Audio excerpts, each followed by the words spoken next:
Hi, I'm Ed Parcaut, your host of Inner Edison.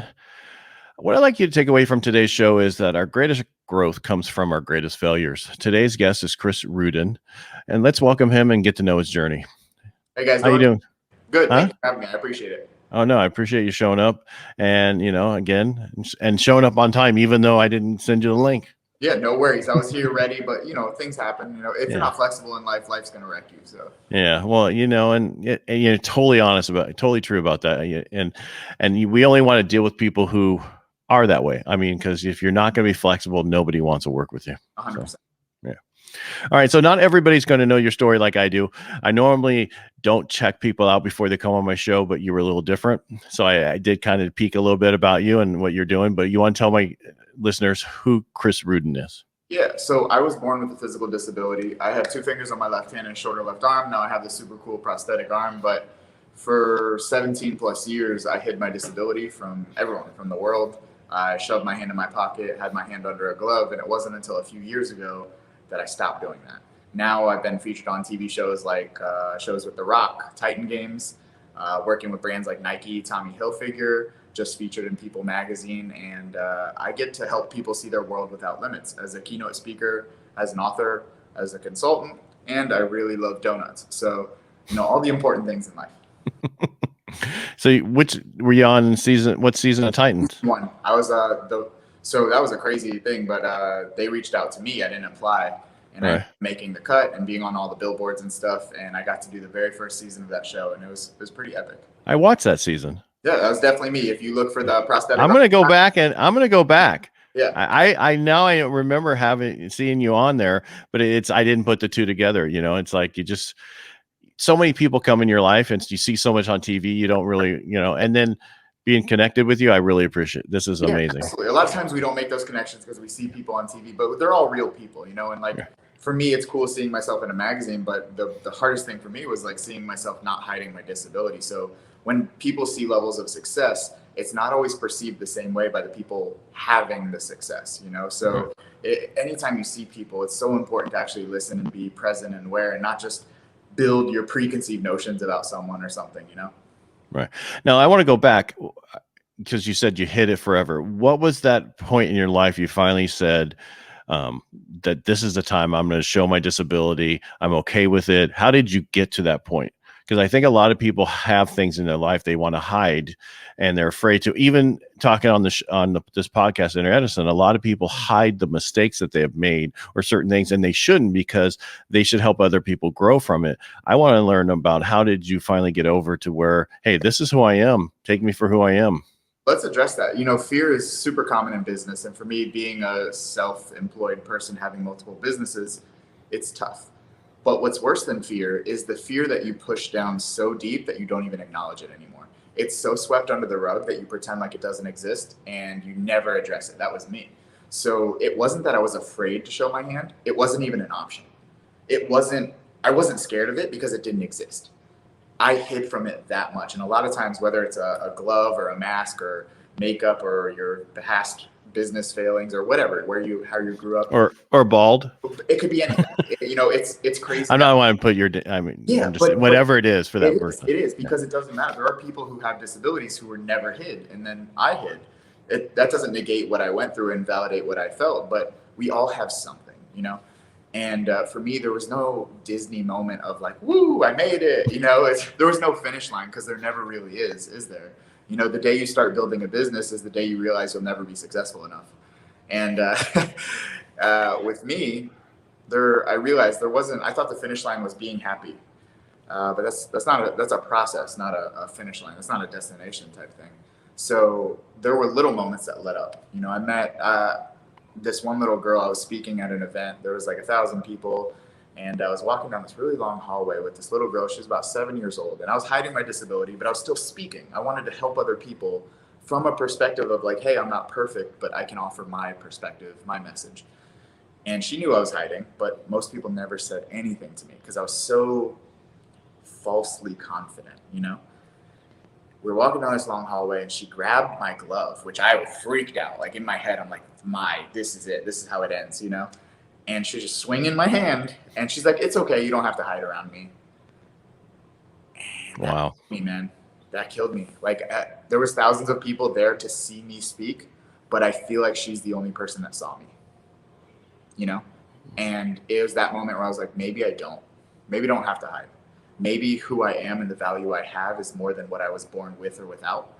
Maybe, you know, I don't have to be that disabled, broken kid anymore. Because I also have type 1 diabetes and autoimmune disease, you know? I was like, maybe I'm not my health issues. Maybe I'm not my circumstances. Maybe I started asking those questions like, is the story I told about myself true, or can I tell it in a different way? And I started to think. I started to ask the right questions. I started to get to the point where maybe I could stop hiding my hand. So I said, if I ever got a prosthetic arm, I would take my glove off and I would stop hiding my disability. Partially because I knew it's almost impossible to get a prosthetic arm with insurance and approval in the United States. It's tough. 6 months later, I ended up getting approved, and I was like, I can't go back on my word because I made that commitment, you know? And if you know, keeping promises to yourself is probably the most vital thing to be happy or successful. That's what I consider true success, is maintaining the promises to yourself. So I did it. I made a quick video on YouTube. I was like, hey, this is me taking my glove off, stop hiding my disability. I just wanted to make that video for me. You know, that was the hardest moment of my life. Then I woke up to millions of views and Washington Post posting it, and all this stuff got thrown in the deep end. So that was probably the best, most uncomfortable situation I've ever been put in. How old were you at this time? That was 4 years ago now. So I was 26, 27. Okay. So you hit it for a very long time in your life. Very long time. Yeah. And that, I mean, I don't want to say I'm sorry because that's not the right word, but everyone goes through their struggles, you know, and for me, I thought that was the best way to deal with it. But now as a professional speaker, I get hired by corporations and associations to be the person I never had growing up. You know, be that source of like, hey, I want to make disability cool. You know, I want to show like, now I walk around and I have this badass arm, and like people like Iron Man, you know, they don't say RoboCop anymore because the age is gone for that, but it's cool. Hey, I know that. Yeah, thank you. I appreciate you. It's cool to be that source of inspiration that I never really had. So I feel like that's my job now, you know? So I've had tons of businesses fail, tons, more than most people even tried. But the businesses that I've had that have succeeded are because my reasoning, my why for this is so strong that a million people could line up and say, that's stupid, it'll never work. And I know my mission is bigger than their thoughts about what I'm doing, you know? What is your why? I want to be the person I never had growing up. I want to help people see their world without limits because I saw my world with limits my entire life. Was that because of your family? Just wasn't everything. So family was kind of supportive, but false support is not support. Or protective? Would you say they're more protective? For sure. But if you say you can be anything, that's not true. It's not true. You can't be anything. For me, with a person with disability and diabetes, I can't be in the military. I wanted to be. I was told I could be anything. I couldn't be a pilot because of diabetes. Now you can, but that was recent. But you have to be realistic in a sense, but not limiting in what you can actually do. So I think there's a balance of telling someone just follow your dreams, passion, hustle, all this like clickbait stuff you hear today. There's more to business than grinding. It's value proposition. It's impact. It's how are you servicing people, and what are the biggest problems you have? That's probably the biggest problems you can solve for other people. And you start by solving them inward and going outward. That's how foundations are built, from inward to outward. So that's what I discovered throughout this kind of like journey. Okay. And so you said 4 years, was it 4 years ago, 6 years ago? I'm sorry. 4 years ago. All right. So because I looked at your thing and you were doing the 600-pound deadlifts. All right. How were you lifting the whole time before, or was just once you got the prosthetic? Before that, I started lifting at about 19, 20 years old, right when I got diagnosed with diabetes, because I was like, man, I can't be this disabled diabetic kid. You know, there has to be more to life than all this like stuff. I almost laughed because I was like, there has to be more to this, man, you know? And I always wanted to be into bodybuilding because I thought it was fantastic, like to see those bodies on the magazines, and more so because I'm so stubborn. I was like, I am not symmetrical. I can't be that, but I want to be that just because you told me I can't. So I started lifting weights, and it takes years to build muscle, especially as a person amputee and limb different. I got into powerlifting because I just started lifting heavier and heavier weights, and I found ways to adapt. You know, I started lifting 135 pounds on a barbell. I found a hook that would attach to the bar and go around my residual limb, I was still hiding my hand, but I put a hook over the glove that I was hiding my hand. And I lifted 135 pounds, and I was like, that's crazy, There's no way I could do more. And then I started asking those questions again. Maybe I can. 225. I was like, that definitely is the top. There's no way I can go any higher. 315, 405, 495, 585. Then 675. 675 is my biggest lift, but I actually broke the world record in deadlift for the strongest deadlift as a person with a disability at the Arnold in front of 20,000 people. I hit 655 pounds, and it's crazy. It's crazy to go back and think of the years where I couldn't even do 135 pounds, and over time you find ways to adapt and improve. But in that moment, you're like, there's no way. And it happened with my businesses too. You hit that wall and you're like, there's no way it can get any better. It's probably going to suck from here. I'm done. It's over. It's those negative self-sabotaging stories we tell ourselves. And if you can get through those moments, every single time you get through them, you're going to get a little bit better. And the compound effect of getting better and overcoming those stories results in long-term success. I'm just in awe of you right now. I appreciate you, but I'm just saying, it was never for all. It was for me, just like. But no, I'm just saying, because you've overcome a lot, right? Which most people have everything and they don't overcome anything, right? They haven't looked at themselves to see where they can improve, that kind of stuff. They just don't. They don't try to see that. I mean, I see that more with business owners who want to improve, athletes, those kind of things. You strive to get better and better and better. I used to be that way. I just eat too much now. I still lift. I still do a bunch, but I have everything. I don't miss anything. What I mean now is the fact that what you did to overcome what you've had to overcome. And I don't mean that in I'm in awe of the fact that you were able to do the lift at that's just amazing. Congratulations. I appreciate it, man. And I found ways to bench, I bench 365, so it's not that much, but I balance it on my residual limb. So when people watch me bench, they get freaked out because the bar is just balancing on what I have left. And it's been cool. I did my first bodybuilding show, which had been a 10-year goal 2 months ago, and actually won first place against people who aren't disabled. So that whole story of people telling me oh, you can't do this because you're not symmetrical because of your disability, I just didn't listen. And sometimes it's best to not listen, Sometimes it's best to not let what people think of you affect you, because in reality, what other people think of me is not my responsibility. It's not. Right. That's amazing. So I know it is amazing what you've overcome. So one last thing about your prosthetic, and then we'll move on, because I don't want to make the show only about your arm. You know what I mean? Because you're more than that. So on your prosthetic, do you use that to lift with now, or you can't put that amount of weight on it? This is like the Porsche you take out on the weekends. And okay, gotcha. Yeah. So I'm in the process of getting a new one, and I'm working with different companies to help limb different people or amputees find ways to lift weights, because there's so many different types of disability. 1 in 4 people are disabled in the world. It's the largest minority in the world. So there's a lot of amputees who think they can't lift. Think about me. I'm a one-handed guy living in a two-handed world. Gyms and machines are made for people with 2 limbs, 2 perfectly working limbs. So I'm finding ways to kind of break those stigmas and give more accessibility. But still to this day, I use the cheap little hook that I found that worked, and I extend it to make it even, and I kind of built my own thing. Wow. Well, maybe you should, create something that's amazing for, for people like yourself. That's the next business venture. So it's in the works. See, you're already there. All problems have solutions, and sometimes those solutions benefit a lot more than just you. Right. And you don't know at the time what those solutions are. You just have to work through it.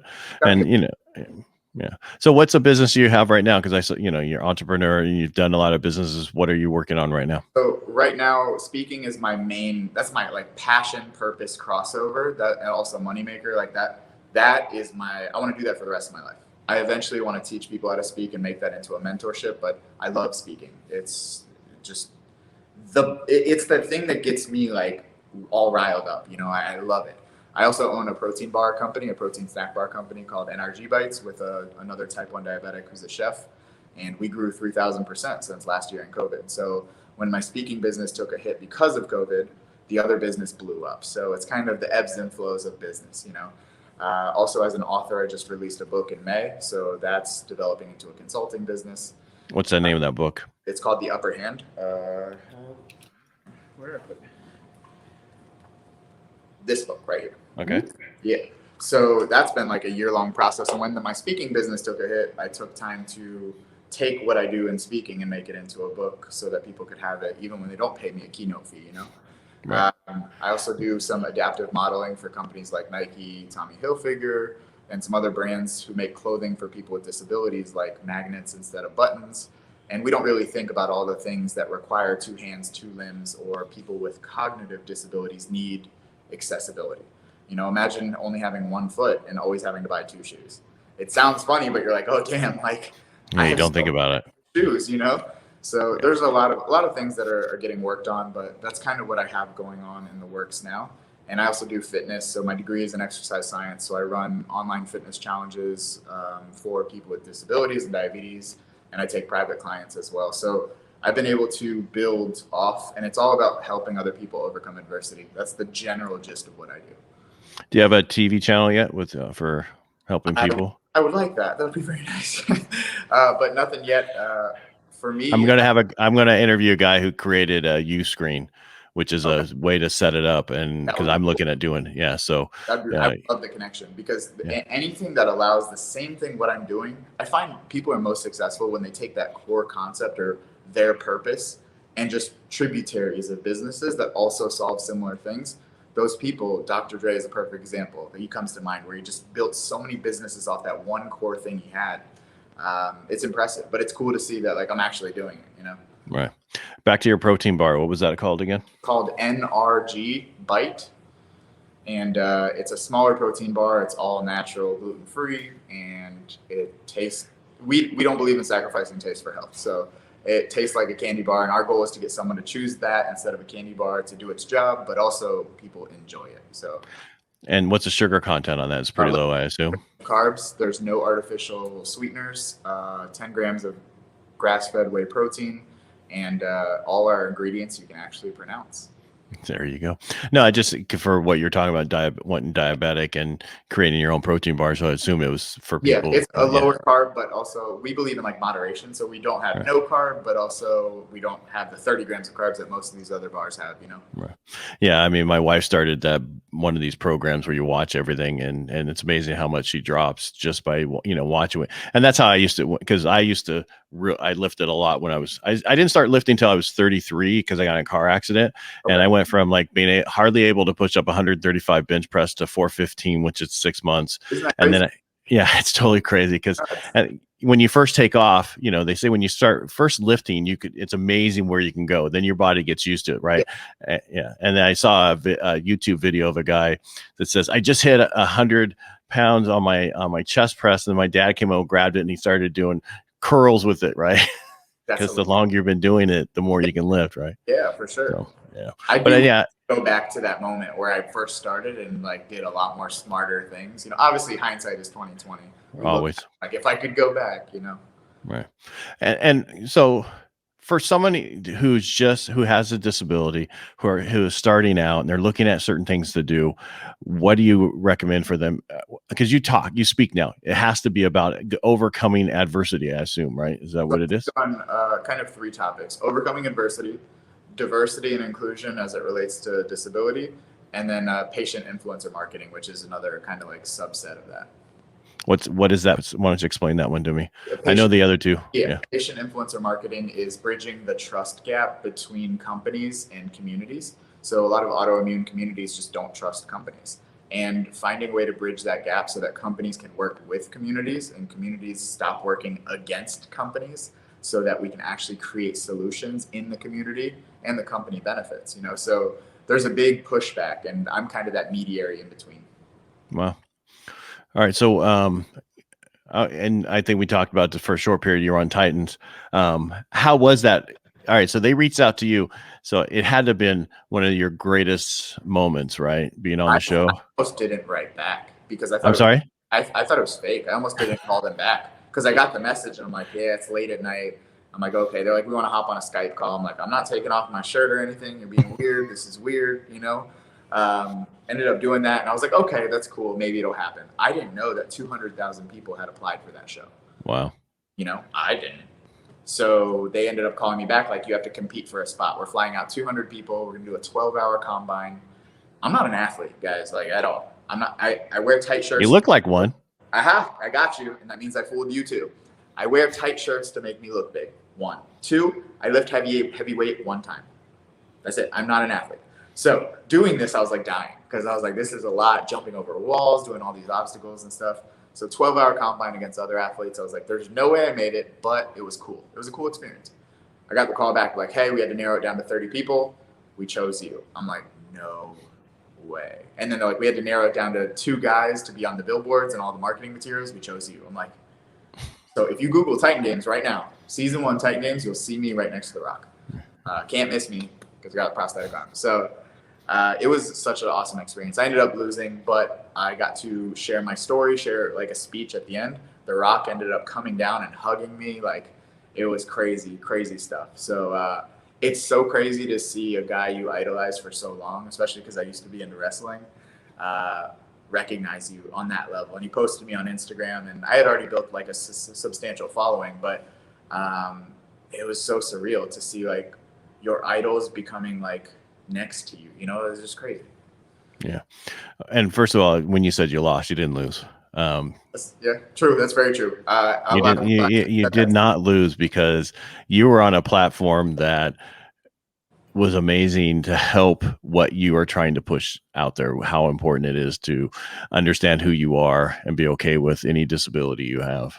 And as a business owner, I'm sure people see that initial like faltering, and we're like, oh man, that's bad, but we learn from it. Right. And I'll never forget what the announcer said. She's like, you might have, after she did the interview with me, she put her mic down and she came over to me. She's like, you might think you lost, but you just won America. And I was like, okay, that's a good point. And hundreds of messages and so many opportunities from there. But it was definitely an incredible experience. And for me, I think back to the former me that thought I would never be good enough to be anything. I just thought I was broken. And it was pretty surreal to see that like full circle. I keep going back to the little girl. Yeah, that like it, and that was very close after that. To be honest, like it was about a year after that. So to go from that to going on a TV show with The Rock, and now doing what I'm doing. I have a 2-page spread in People magazine. I'm like, that's me. Like I'm like a D-list celebrity. I'm like, it's funny to me, because I'm like, how is that there? Because in my head, I'm still working through all this stuff. There's no finish line. It's a constant battle, but hard work does pay off. And when you give value to enough people and solve problems that you might have had to work through yourself and help other people do that, people recognize it. Yeah. And being uncomfortable. And I think a lot of people don't like being uncomfortable, but you need to be uncomfortable in order to grow in life. And I think a lot of people just don't. This day and age, if you look at where we are with a lot of people, they say easy times make weak people. And we're in that situation where people don't like being uncomfortable. Well, if you want to grow and be something greater, you have to be uncomfortable. I have 2 concepts to add to that. One, people don't have enough pain to make change. They don't. People do not experience enough pain to build better character. Maybe it's today's day and age, people just don't experience enough pain. So they're stuck in this purgatory of it's not good enough to where it wants to be, but it's not bad enough to change. So they just cruise in the middle. And 2, sometimes it's, you have to be uncomfortable. For me, I started to switch my perspective of maybe I don't need to be uncomfortable all the time. Maybe I need to expand my comfort zone. Maybe I need to be more comfortable with the things that make me uncomfortable. Maybe I need to get comfortable with the things that I don't like. Then you never have to escape your comfort zone, because your comfort zone is so damn big that you're comfortable being successful. Okay, I can see your point on that. So it's maybe some people need a perspective shift. Sometimes it's that little tweak in like how you look at things. Some people aren't uncomfortable with talking to everyone. Some people are. But if you learn to talk to people, you're no longer uncomfortable. You're now comfortable with the thing that you hated. So I think a lot of skills can be learned to grow outside of that discomfort. Yeah. And I think, a lot of people we're talking about being uncomfortable, but being okay with just what, what you're doing. Because it took me a while to, finally get to a point where it's like, it's not that I don't care. I care what I put out there. I just don't care if there's a mistake in it. I don't care if there's a little this and that. You have to be okay. And that's the same thing on social media, whatever you post or wherever you put out, because it gets to a point where you're on video and you're like, oh man, I could lose some weight. Oh man, I could shave today. Oh no, that's okay. Yeah. And I actually talk about that in my book too. Perfectionism is self-sabotage, because when you're trying to be so perfect, you end up doing nothing. And my belief is that if you wait to be perfect, that means you're not putting out the stuff that could help people. And that means you're selfish. That means you are so selfish and not doing things that could help other people because you want to be something you never can be, which is perfect. Right. And I mean, and you see that I'm here in Vegas right now, and I'm walking around here and there's so many people taking pictures of themselves. And there's even a place to go to take selfies now at this company. Have you seen the selfie place? Like selfie room and stuff. Yeah. It's I was like, it's crazy. But it feeds into the ego. It feeds into the validation. And we're so busy chasing external validation that we forgot no amount of external validation can fix internal validation. And we're chasing it like a drug, because the second you get it on social media, it's gone and you need it again. So you constantly need that bump of, validation. Like, oh, I need more. And it's crazy to see people chase that so much, because they'll never actually be happy. Same thing with your business. If you're constantly chasing an external factor of business, like a number or something like that, you're just going to keep chasing things that don't ever really exist, because only the validation and the importance comes from you.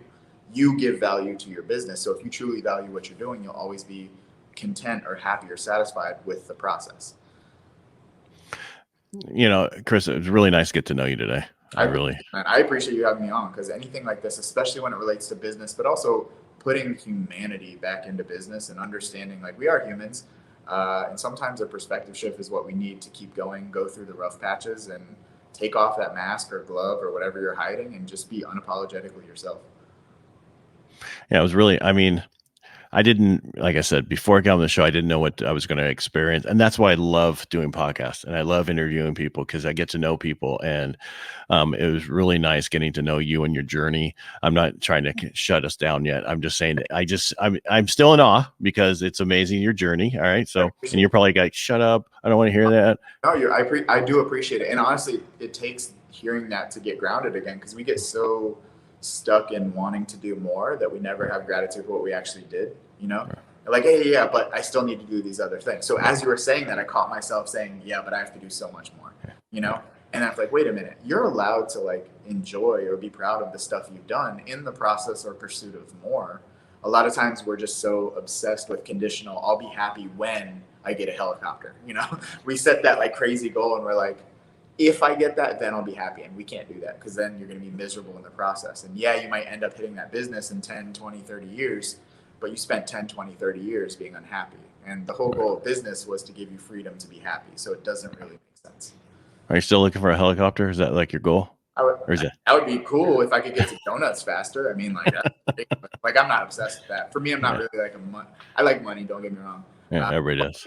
It's like a cool number goal to be like, damn, I did that. Like I didn't go the conventional route and I broke a number goal. That's awesome. There's no real emotion attached to it, but it's exciting. So with your speaking, what do you see in your future going forward?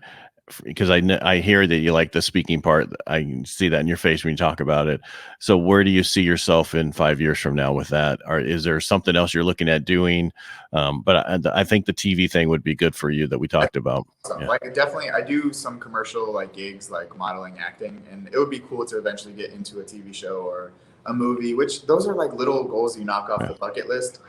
Speaking, I have my number goals, so I want to continually raising my fees as I feel my value increases. And I've hit, like, the biggest number goal that I've had, which is amazing. I have more, but in 5 years, I plan on having a speaker mentorship for people to become leaders in their own spaces.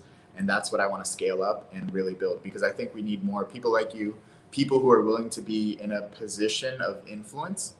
Let's be super honest. There are so many influencers today that don't have influence, and it's like cheeseburgers without cheese. So if I can create more people of influence, I will feel super fulfilled. Yeah, and there are. And that's I hate the word cringy. It's super cringy to say when people see my social media, like, oh, you're an influencer. I'm like, everyone has influence. You know, it's I have monopoly money in the sense of, yes, I have followers and likes and stuff, but what I do with that is I choose to give value, and I would do that whether I had 1 follower or 70,000. It doesn't matter. Right. And it's, you can honestly see who you are, and what you're trying to put out there is genuine. So I really appreciate you. And again, Chris, thank you for being on the show today. I learned a lot about you. For sure. Any last little things you want to drop before you go?